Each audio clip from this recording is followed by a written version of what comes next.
सोचो, एक आम सी गली, एक आम सा बंगलो, लेकिन उसके अंदर छुपी हुई है एक ऐसी कहानी जो आपके रातों की नींद उड़ा देगी। दिसंबर 2006 नोएडा के एक रिच कॉलोनी सेक्टर 31 नितारी विलेज के पास। यहाँ एक ड्रेन में एक आदमी को कुछ अजीब चीज दिखती है। प्लास्टिक के अंदर से दिख रही थी एक छोटी सी हड्डी। पुलिस बुलाई गई। जब ड्रेन को खोदा गया तो सामने आया इंसानों की हड्डी। 1, 2, 3 नहीं, गिनना मुश्किल था। मीडिया कैमरास लेके पहुंच गई और आज भी वो तस्वीर लोग भूल नहीं पाते। प्लास्टिक के बैग्स के अंदर से निकलते हुए इंसानियों हड्डी और छोटे छोटे कपड़े। लेकिन सवाल ये था, ये सब किसने किया और क्यों? जल्दी ही पूरी दुनिया को पता चला। ये है नितारी किलिंग्स, इंडिया का सबसे डिस्टर्बिंग मर्डर केस। नितारी का बंगलो नंबर D5 एक सक्सेसफुल बिजनेसमैन का था। Moninder Singh Pander, educated, rich, high society connections. बाहर से देखो तो एक रिस्पेक्टेबल आदमी। उस बंगलो में उसके साथ रहता था एक नौकर सुरेंद्र कोहली, आम इंसान, गांव का बंदा, लो क्लास सर्वेंट, लेकिन अंदर से एक दरिंदा।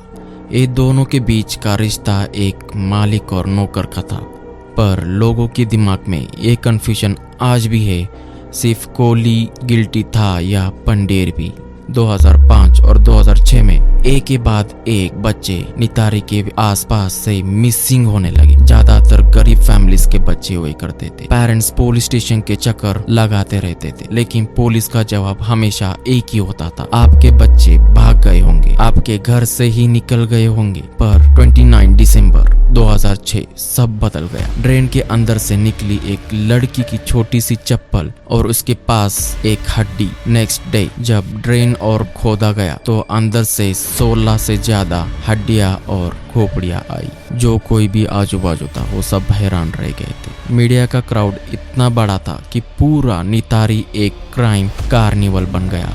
पहले पुलिस को लगा ये सब एक बड़ा ऑर्गन ट्रेड रैकेट होगा, बच्चों को किडनैप करके उनके ऑर्गन्स निकाले जा रहे होंगे। लेकिन फॉरेंसिक रिपोर्ट ने ये कहा सभी ऑर्गन्स इंटैक्ट थे। फिर भी और एक रूमर आ गई। क्या है कैनिबलिज्म था? क्या कोहली इंसानों का मांस खाता था? तब पुलिस ने पंडीर और कोहली दोनों को अरेस्ट किया। कोहली को जब इंटरक्रोशन रूम में बिठाया गया, उसके पहले शब्द पुलिस के होश उड़ा देने वाले थे। कोहली ने कन्फेस किया कि वो बच्चों को घर के अंदर खींच लेता था, किसी को मिठाई का लालच देकर, किसी को नौकरी का झांसा देकर, फिर उन्हें अंदर ले जाके उनका रेप करता था और जब वो चीखते थे तो उनका गला घोटता था। डेड बॉडीज को पीसीस में कट करता था और हड्डियों को ड्रेन में फेंका जाता था और बॉडी पार्ट्स कभी भी किचन में भी रहती थी। एक रिपोर्ट के मुताबिक कोहली कभी कभी मांस को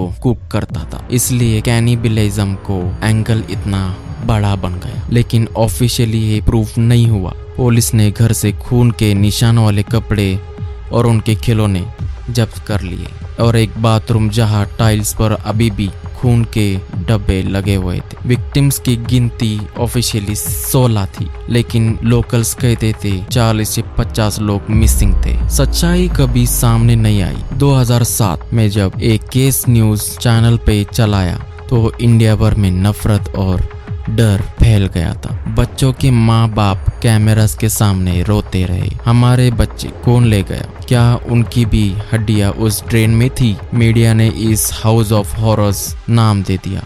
जो नए एंकर्स चिल्लाते थे, पब्लिक सड़कों पर आ गई, प्रोटेस्ट हुए, मोर्चा निकले और लोग चिल्लाते रहे, कोहली को फांसी दो, पंडीर को भी फांसी दो। एक वक्त तो ऐसा था कि नितारी का घर पुलिस की प्रोटेक्शन के बिना जिंदा जल जाता। केस कोर्ट तक गया। हर विक्टिम के लिए अलग अलग केस फाइल हुआ। कोहली को मल्टीपल टाइम्स डेथ सेंटेंसेस दिए, पंदेर पर भी चार्जेस लगे। लेकिन एक ट्विस्ट हुआ। 2014 में इलाहाबाद हाई कोर्ट ने पंदेर को क्लीन चिट दे दी एक केस में।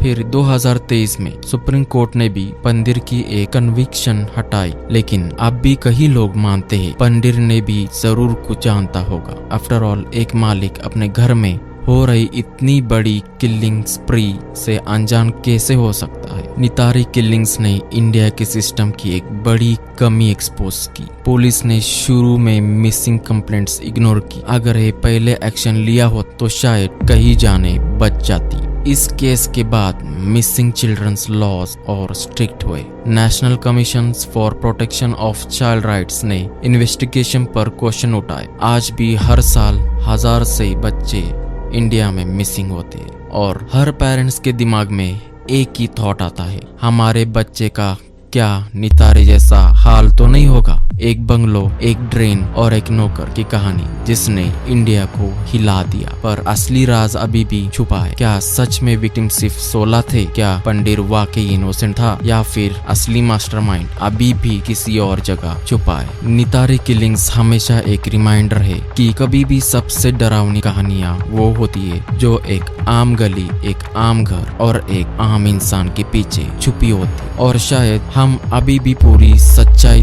नहीं जानते।